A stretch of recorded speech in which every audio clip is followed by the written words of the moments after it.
La Gemara demande, on est à Chaf, Hei Amud Aleph, en bas. Shehem mefaisin le'avoda achat mefaisin, odilma lechol avoda v'avoda hen mefaisin. Est-ce qu'il faut un tirage au sort pour une avoda ou pour chacune? C'est quoi pour chacune?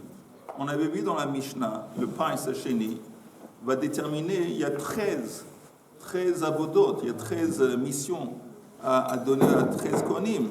Est-ce qu'on fait un tirage au sort à 13 reprises pour chacun ou une seule fois? C'est quoi une seule fois?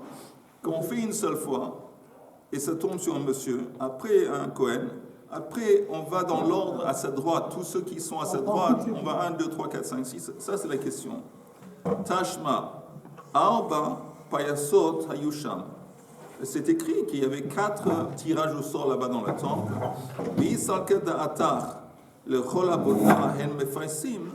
Si tu me dis pour chaque avoda, il faisait un tirage au sort, on avait dit déjà il y a 13 Kohanim, 13 choses. Si c'est pour chacun, donc on va sortir avec plus que 4 tirages au sort.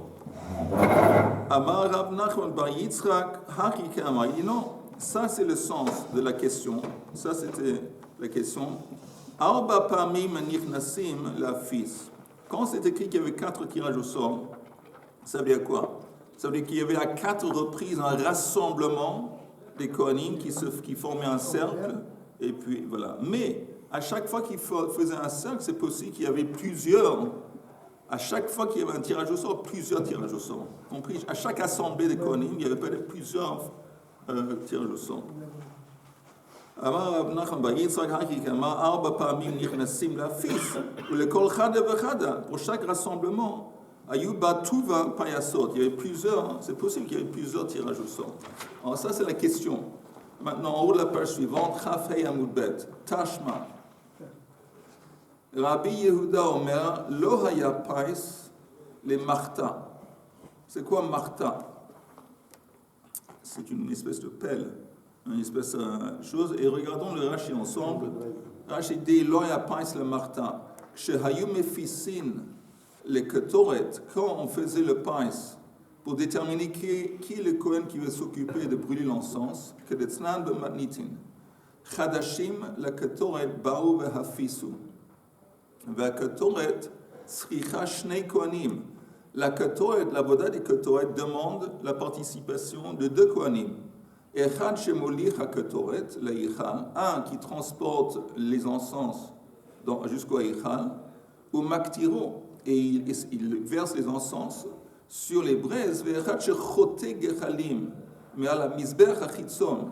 Il y avait un autre dont le but était, il allait sur le misber, et avec une espèce de pelle, il prenait les braises du misber et il descendait, machnis leichal, venoten à la misber hapnimi, il mettait les braises au-dessus du misber qui se trouvait à l'intérieur, l'actirat katoret alehen, que de yalfinen le kaman, mikra, comme on apprend plus tard de verset, chez gachalei misber hapnimi, ניטלין ממזבח החיצון בכל יום.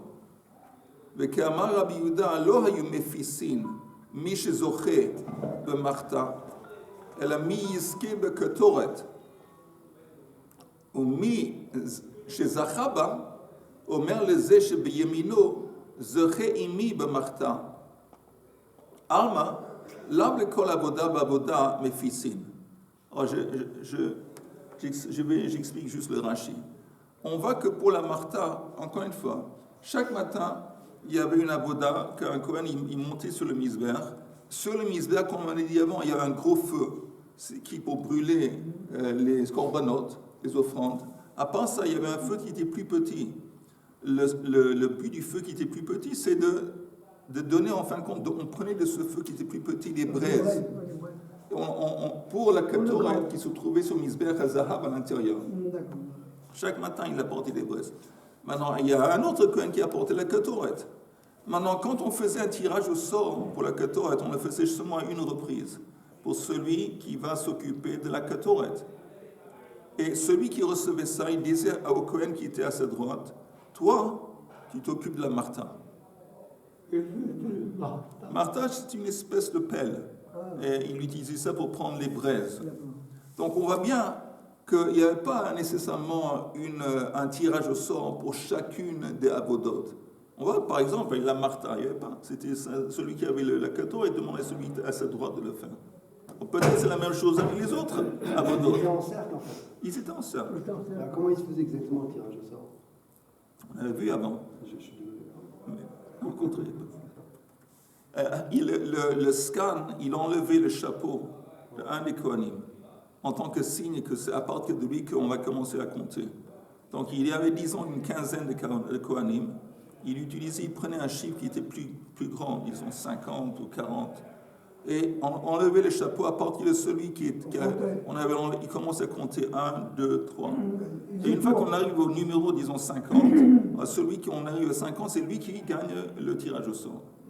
Bon, la question est, est-ce qu'on fait une reprise, et puis celui qui a gagné le tirage au sort, après pour les autres avodotes, simplement il dit, bon, celui à ma droite il fait ça, celui à ma droite il fait... Après, est-ce qu'on fait comme ça, ou est-ce qu'on fait à chaque fois à nouveau un tirage au sort? Ça c'est la question.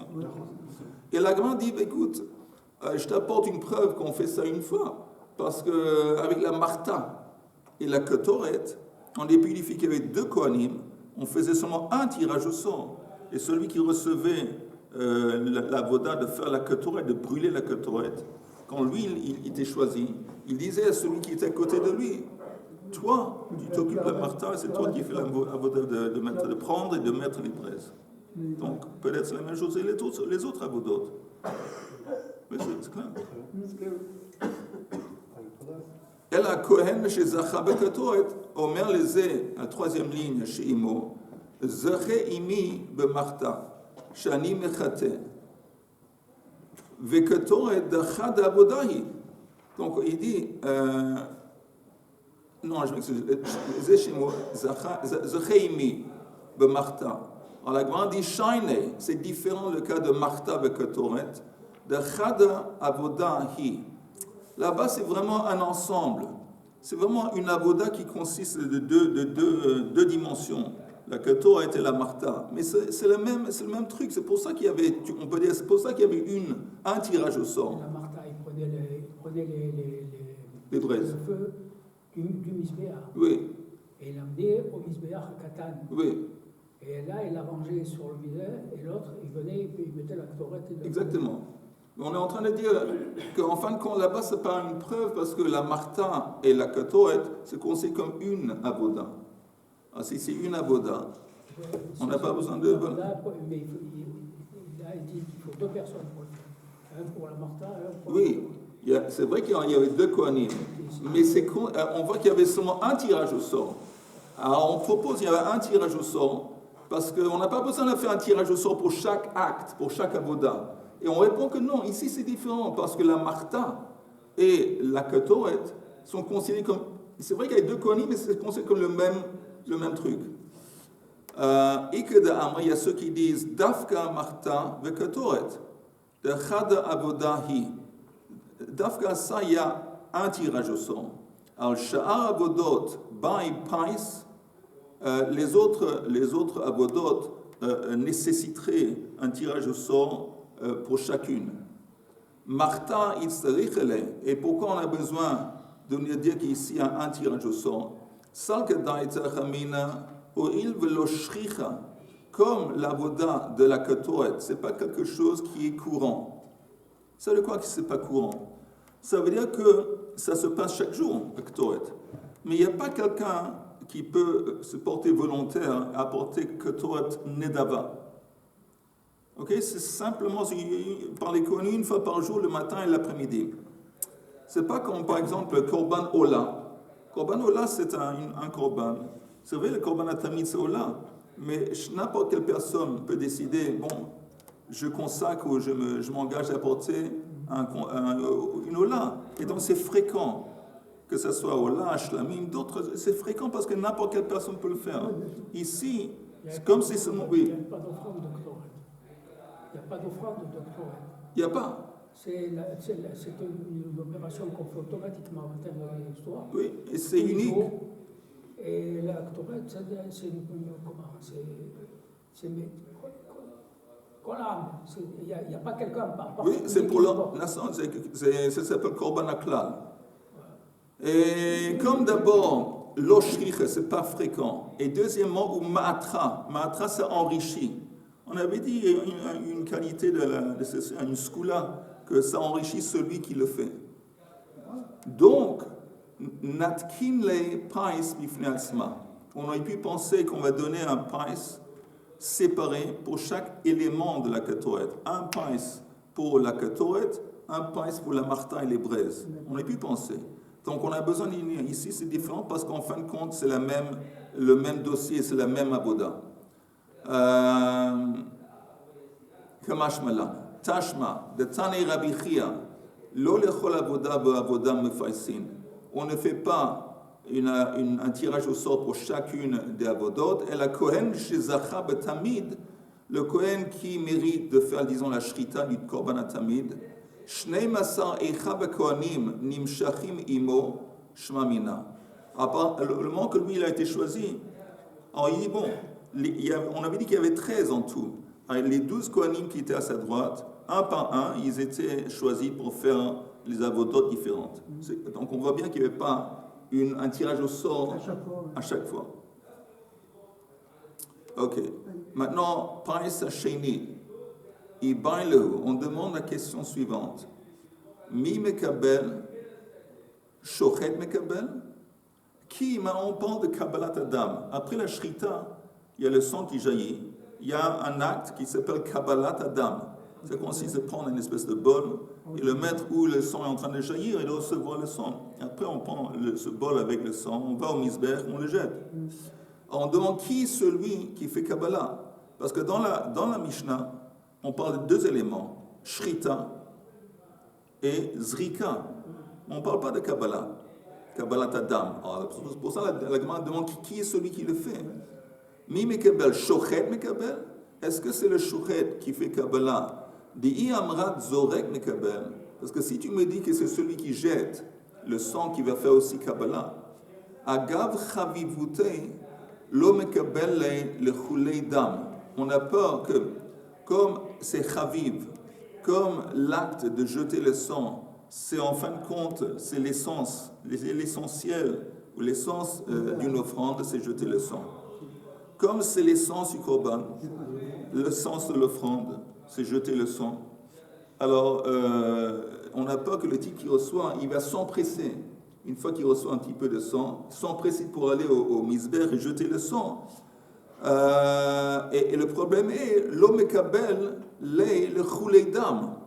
Il ne va pas attendre pour recevoir tout le sang. Et il est obligé de recevoir tout le sang. Il ne veut pas tout de suite aller. Tant que le sang il sort, pas tout, mais presque tout, il doit le recevoir. On a peur qu'encore une fois, si c'est le zorek, donc lui, le zorek, il remplit son bol. Oui. Comme le Zorek, on a peur qu'il est tellement enthousiaste, tellement excité par l'idée de faire Zika, il ne va pas attendre que tout le sang va sortir. Donc, alors, c'est une raison de dire que le Zorek ne va pas faire Kabbalah. Ou peut-être, Zorek Mekabel, ou peut-être en fin de compte, oui, c'est le Zorek qui va faire la Kabbalah. Pourquoi? Di amrat shochet Mekabel, si tu me dis que c'est celui qui fait Shrita qui fait la Kabbalah, Zimnin de Shachit Zar. Il y a un autre danger, si tu me dis que c'est le shochet qui fait Kabbalah, parce que nous on sait que la shrita est kshira pour un zar, un non-kohen. Alors c'est possible, si tu me dis que normalement le shochet qui fait Kabbalah ne peut pas être fait par un zar, un non-kohen. Alors si le non-kohen il fait shrita et c'est lui normalement qui fait, et tu me dis dans le korban atamid que c'est lui aussi il fait la Kabbalah. Alors, il y a un risque, un danger, que c'est peut-être celui qui va faire la shrita, c'est un zar. Il va faire aussi la Kabbalah, ça c'est interdit. Donc ça c'est la question. Mais dans la Mishnah, il y a écrit que fait tirage au sort pour celui qui shochet. Donc c'est peut-être un Kohen. Non, tu as raison. C'est sûr que c'est un Kohen. C'est sûr que c'est un Kohen, mais ça on parle de quoi? On parle du korban atamid dans la Mishnah. Mais n'importe quelle offrande qui est offerte, il y a ces étapes de Shrita, Kabbalat Adam, Holacha, Vezrika. Alors si tu me dis que normalement, d'une façon générale, celui qui fait la shrita, c'est lui aussi qui va faire la Kabbalah, Il n'a pas le temps. là il y a un danger, parce que dans les autres contextes, ça peut être un nom Cohen. Il n'aura pas le temps de faire la shrita et de récupérer le sang tout de suite, comme ça. Ça c'est un bon truc, mais disons qu'il y a quelqu'un qui tient le bol au moment de la shrita, et de suite, après qu'il a passé le couteau, il remplace ici celui qui tient et attend avec le bol. La phase la plus haute du Korban, c'était pas quand le Hesh descend quand le feu descend du ciel pour le Korban. Non. Ça c'était pas au Mikdash chimique. Pardon, le feu qui descendait du ciel pour consommer l'offrande. C'était un phénomène qui se déroulait pendant le premier temple. Pas le deuxième. Pas le deuxième. Et non, on a dit que même le deuxième, ça descendait. Il y avait un feu qui descendait, même le deuxième, mais ça ne consommait pas l'offrande. Mais quoi que ce soit, c'est pas l'essentiel d'un korban. L'essentiel d'un korban, c'est les deux éléments. C'est d'abord jeter le sang. Pourquoi? Parce que le sang, ça représente la vitalité, l'aspect vital de l'animal. Et c'est ça qu'on est intéressé à la kriv b'miuchad. C'est la chayut, la béma, elle se manifeste dans le sang. C'est la ma'out, c'est l'essentiel, c'est dans la vitalité, elle est dans le sang. C'est la vie, comme tu dis, la vie de l'animal. Et c'est pour ça, entre autres, qu'on n'a pas le droit de manger, de consommer le sang d'un animal, parce que quand on prend le sang d'un animal, c'est comme si on va ingérer l'aspect essentiel de l'animal, et ça on ne peut pas. Voilà, pourquoi est-ce que la réalisation du korban, c'est quand on asperge avec le sang de l'animal, la vitalité? Pardon? Pourquoi est-ce que d'un autre côté, on l'utilise pour asperger? Asperger quoi? Quand on jette le sang. Oui. C'est la vitalité. Oui. On le jette sur le... Korban, sur le misbéach. Sur le misbéach. Pourquoi faire? Ouais. Parce que ça dépend de l'offrande. Mais si par exemple on parle d'une offrande qui a été apportée pour les chaper, en tant que kapara pour une faute, une transgression, qu'est-ce qui a poussé l'homme à transgresser normalement? C'est son aspect animal. Donc on est en train de dire, la personne reconnaît que j'ai fauté, et j'ai fauté à cause de je me suis laissé entraîner par ma dimension qui est animale. Et donc, animé chaper, il y a des que je prends le sang de cet animal et je le mets sur le misbéach en tant que kapara et tikkun. Ça, c'est une transgression.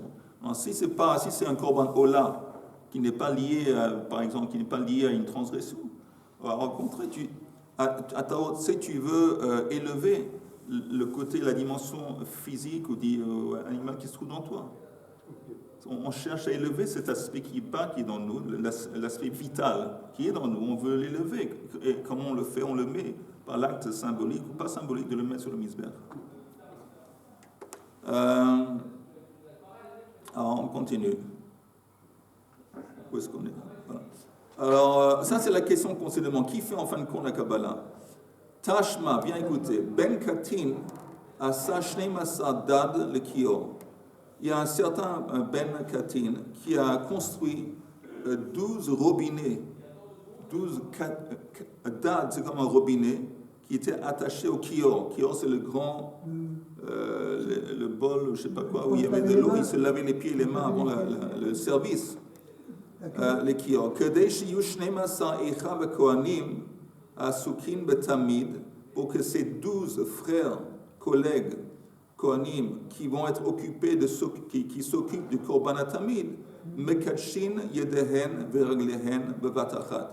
Comme ça, ils vont pouvoir se laver les mains et les pieds d'un coup. Parce qu'ils se tenaient le pied et la main en même temps, ils ouvraient le robinet et en même temps, il y avait de l'eau qui tombait sur la main. Le kior était assez important finalement. Oui, très important. Parce que pour laver les pieds de 12 personnes. Oui, c'était grand et c'était important. Et si tu me dis Shochet Mekabel, que le Shochet c'est aussi celui qui fait Kabbalah, Tleisa Haba, ça nécessiterait 13 robinets. Alors pourquoi 13 robinets? Parce que les 13 robinets, un dad, pourquoi? Parce que celui qui fait Shrita, il n'y a pas un robinet pour lui. Il n'y a pas un robinet pour celui qui fait shrita. Parce que, comme normalement, shrita peut être fait par un zar, ce n'est pas vraiment considéré comme une avoda à part entière. Et comme ce n'est pas considéré une avoda à part entière, il n'y a pas un robinet pour celui qui va faire. C'est pour ça qu'on a dit il y a 12. Parce que dans la Mishnah, on a vu 13. Il y avait 13 Kohanim. Mais le 13, ça comprenait celui qui faisait shrita. Mais en ce qui concerne le robinet pour purifier les Kohanim avant qu'ils commencent le service, il y en avait 12. Parce que celui qui faisait shrita n'était pas inclus. Mais si tu me dis celui qui fait shrita, c'est aussi celui qui fait Kabbalah. En Kabbalah, c'est une chose qui peut seulement être faite par un Kohen. Et c'est une avoda à part entière. Alors là, ça nécessiterait un autre robinet. Pour qui? Pour celui qui fait shrita, parce qu'il fait aussi Kabbalah. Donc apparemment, c'est une preuve que ce n'est pas celui qui fait shrita qui fait Kabbalah, apparemment. Mais un Kohen, il peut être aussi shochet. Oui, pas de problème. Pas seulement il peut être aussi. Normalement, la norme, c'est que celui qui fait shrita, c'est le Kohen. Mais on sait qu'il y a une possibilité, on peut. Un zan, il peut le faire. Il n'y aura pas de robinet pour lui, il ne peut pas se laver les mains et les pieds Non. Si c'est un Kohen. Non, si tout ce qu'il fait, c'est shrita, il ne fait pas. Mais regardons ensemble un Rashi. Le Rashi qui dit...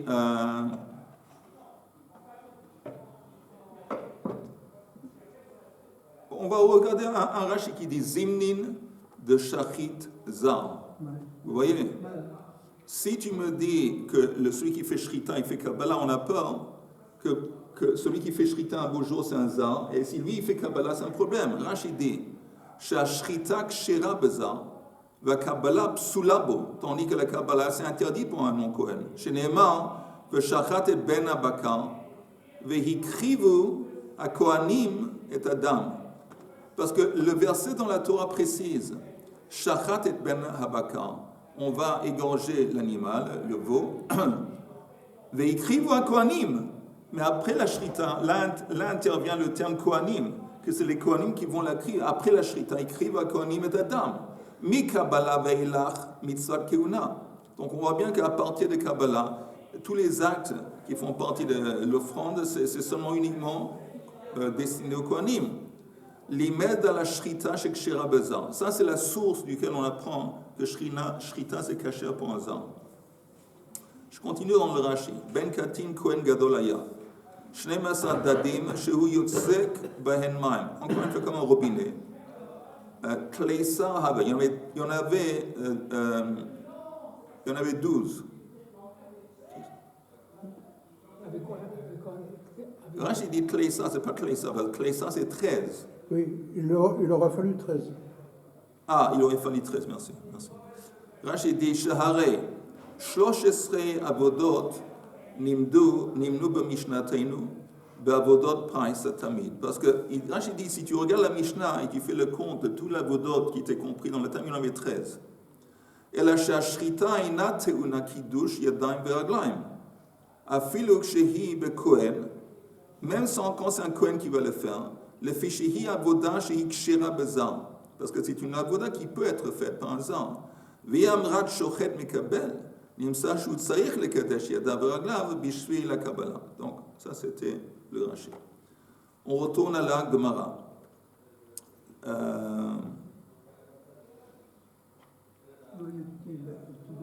toute façon, le shochet, il ne peut pas en même temps être shochet et les kabel. Alors ça, c'était la question que Shlomo avait demandé. S'il fait shrita, comment il peut faire? Alors, j'ai répondu qu'il y a quelqu'un d'autre qui va tenir un bol. Lui, il fait shrita. Ça prend quelques secondes. Il fait shrita, il passe le couteau. Après qu'il a fait shrita, de suite, il remplace le type qui tient le bol et c'est lui qui prend le bol. Il faut qu'il pose le couteau et qu'il... Oui, il va poser le couteau et mettre le couteau de côté. Pendant ce temps, dès qu'il a coupé, le sang, il part. Il y a une autre possibilité. Que pour que la shrita soit kshera, c'est suffisant de coûter une artère et demie. Et pas les deux alors c'est possible qu'il fait une shrita à moitié ou à deux tiers. Après, il y a un autre Kohen qui termine. Et en attendant, maintenant c'est lui qui est en place. Mais c'est une bonne question. On va essayer de voir comment exactement ça se déroule. Pas mettre le couteau entre les dents. On retourne avec, il met aussi un truc noir sur l'œil. On retourne à la Gemara.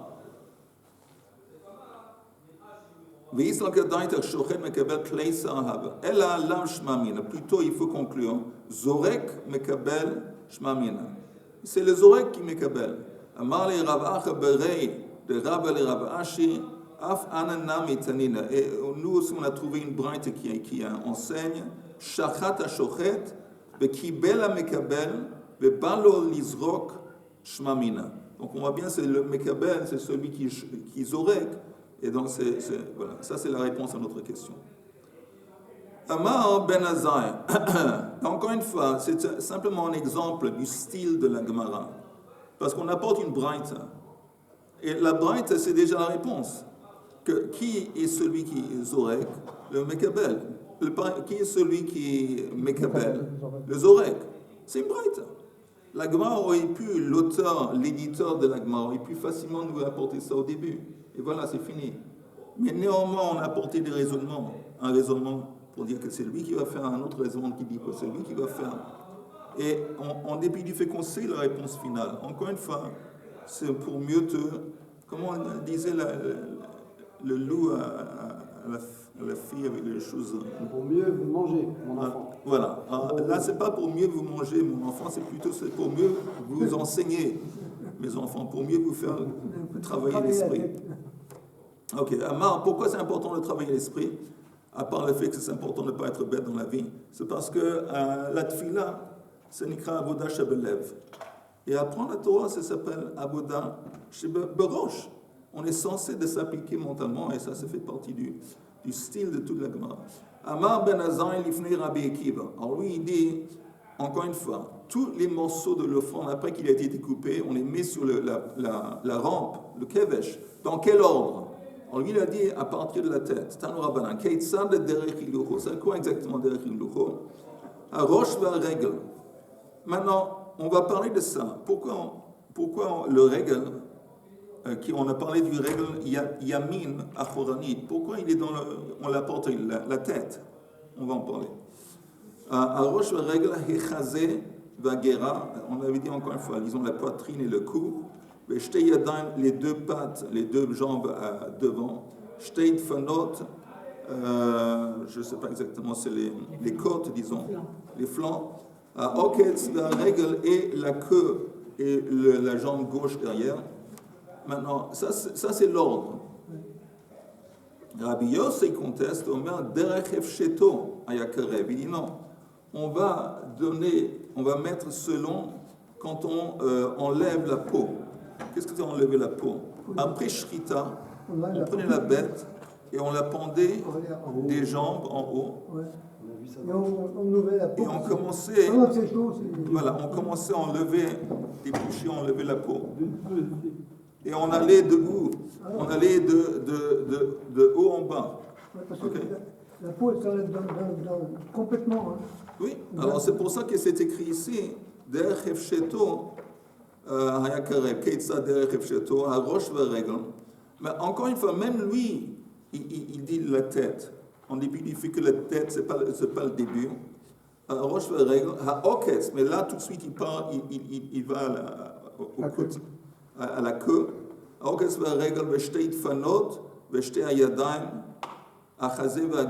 Donc, c'est le sens inverse, à part la tête.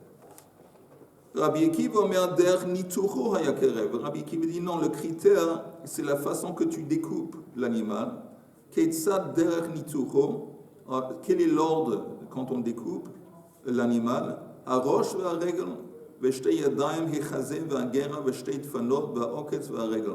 c'est la même chose que derech ilucho, il me semble. Rabbi Yossi Aglili Omer, derech iluyo. Rabbi Yossi Aglili dit non, on va selon la valeur des morceaux de la bête. Il y a des morceaux qui ont plus de valeur que d'autres. Si tu les vends dans un boucher, ils ont plus de valeur que d'autres. Encore une fois, tout le monde est d'accord qu'au début, à roche va règle. Après, hechazé vehagera, veshte adfanot, ve'oketz va règle, veshte yadayim. À la fin, shte yadayim. Vehaktiv, et pourtant, qu'est-ce qu'il y a un Aleph ici? Attendez une seconde, je lis le Aleph. Veshe Yadayim. Amar Rabba, il ne faut pas dire le He. Amar Rabba, attendez une seconde. Veshe Yadayim, Amar Rabba, Bein Tana Didan, ou Bein Rabbi Yosef, que ce soit notre Tana dans la Mishnah, ou que ce soit Rabbi Yosef. Il y a un truc qui tourne par an dans le... Je lis ce qui est dans la Gemara, ce que vous avez devant lui, vous, sans lire le bar. Shte yadayim, ve'aktiv kol netach tov, yerech ve'katef, ahi ve'krusha. Il dit, attends, on a un verset qui dit kol netach tov, yerech ve'katef. Quand tu me dis qu'on va selon la valeur d'un animal, alors on a un verset qui vient de Yecheskel et qui parle de Netar Tov, les bons morceaux de l'animal, et on parle d'abord du Yerech. Yerech, c'est la jambe, la cuisse, et Katef, l'épaule. Maintenant, la jambe, regardez juste le Rashi. Rashi qui dit...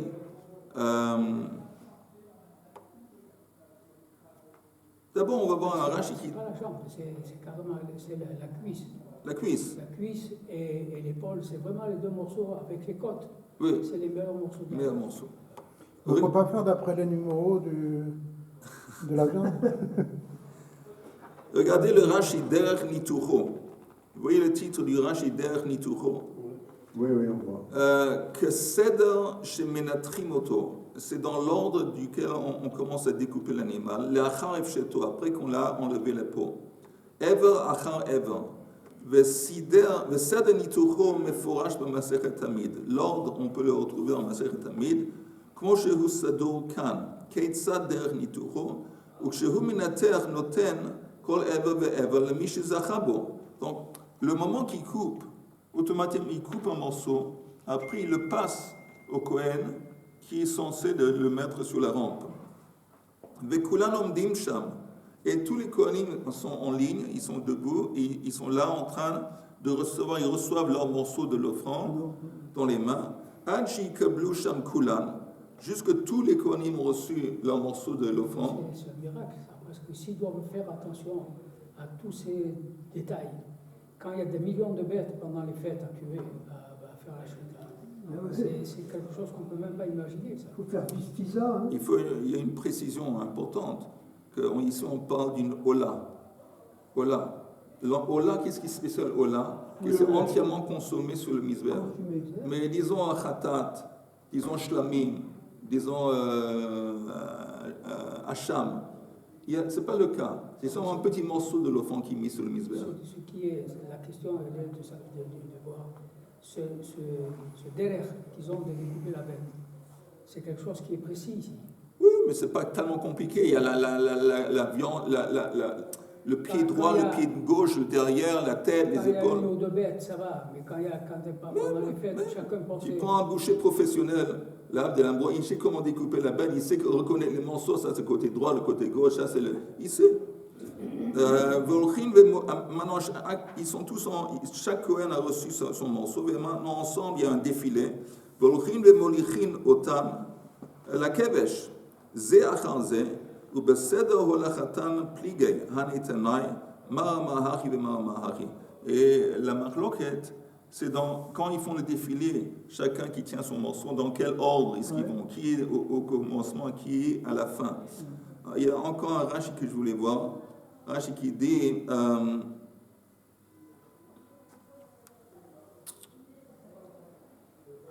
Rashi dit Ve'aktiv kol netach tov yerech ve'katef alma yerech ma'ale me'katef. On voit que la jambe est plus importante que le katef. Il me semble que katef c'est pas dans la liste des choses. Mais katef ça doit l'épaule ça doit être mais dans la liste, on avait dit encore une fois, les tfanot peut-être, ou le chazé, peut-être le chazé.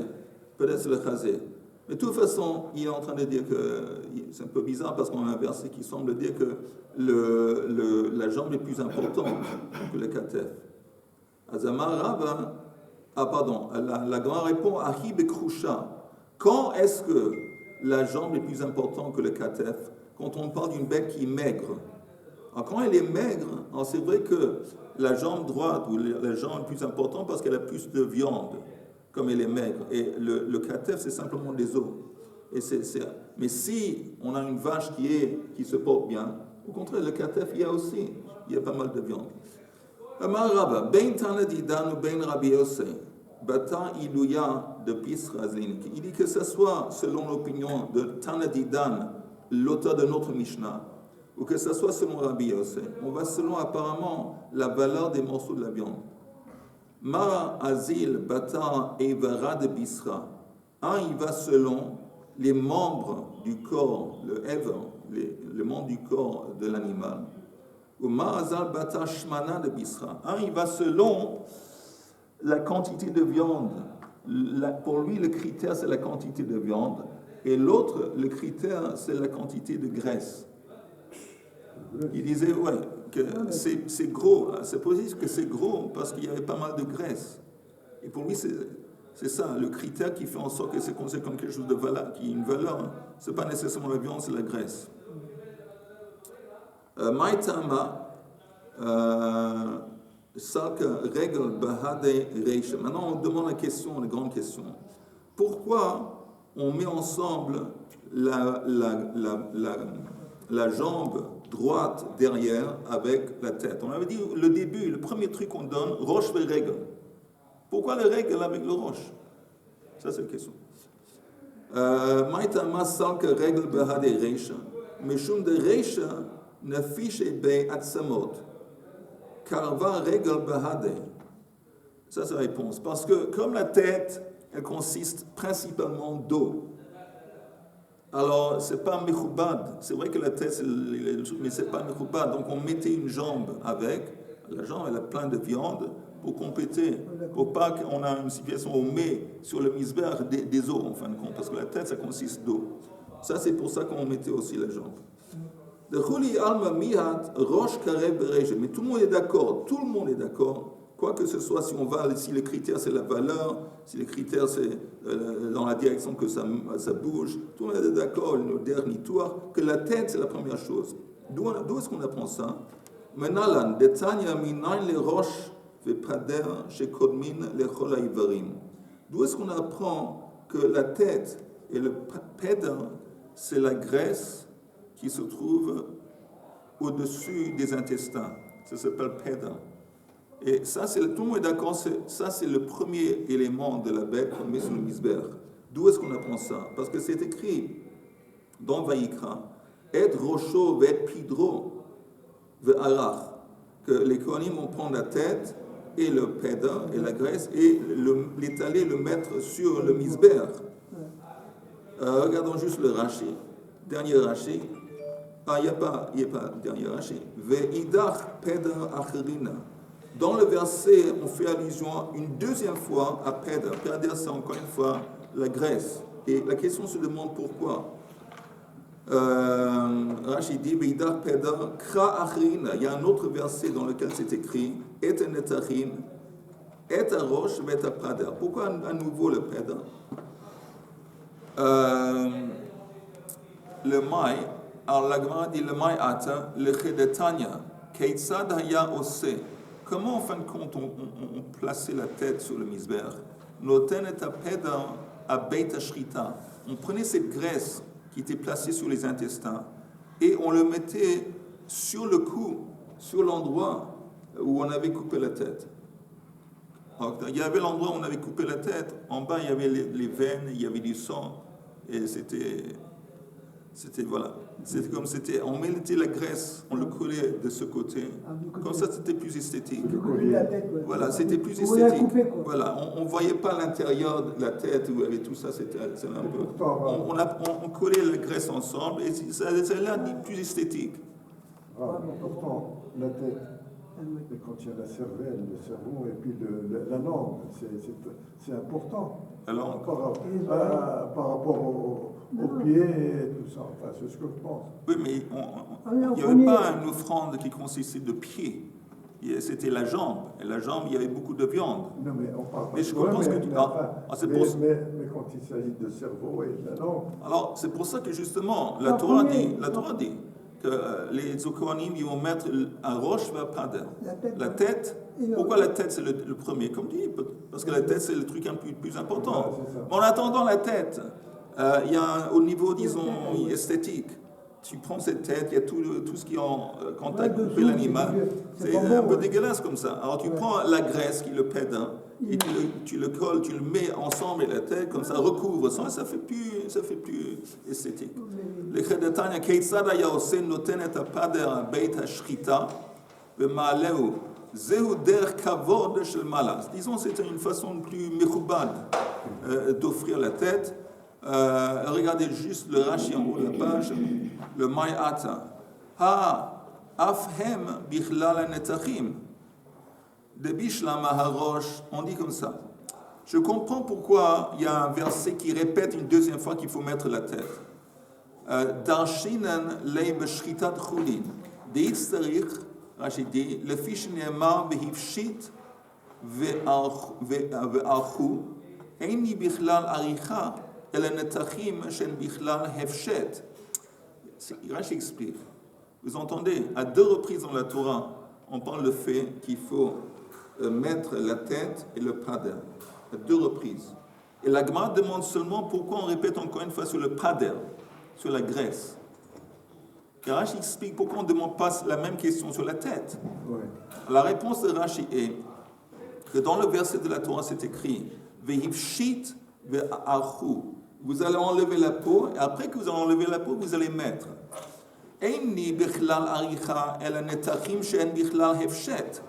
Ça veut dire que qu'est-ce qu'on met? Seulement des membres qui ont été. On a épluché la peau, on a enlevé la peau. La tête, on n'enlève pas la peau de la tête. Donc on est pu penser que ce n'est pas la première chose à mettre. Minayn les rabot à roche, shekfar hutaz b'shrita, velo haya b'shat efshet. Talmud Lomar est à roche. C'est pour ça qu'on a besoin d'un autre verset qui répète la tête. Donc on comprend pourquoi il faut répéter la tête. Elle a pédar, bichlal hamufshatim hu, ou le maï katve. Mais pédar, ça fait partie des membres du corps sur lesquels on a enlevé déjà efshet, la peau.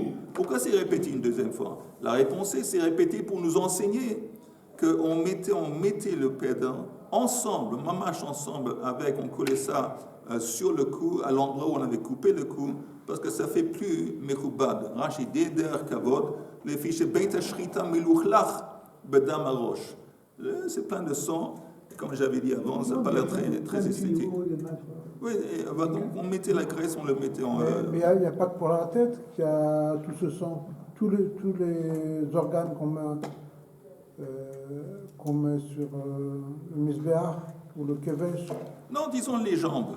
Oui. Tu coupes une jambe, il n'y a pas tellement de sang. Mais le cou, la tête et le cou, alors là, c'est tous les artères, tout le truc, il y a plein. Il y a plein de sang, il y a plein de trucs. C'est pas comme la jambe, où il y a beaucoup moins de sang. Messieurs, c'était un plaisir, un honneur, comme toujours. Shabbat shalom. Merci.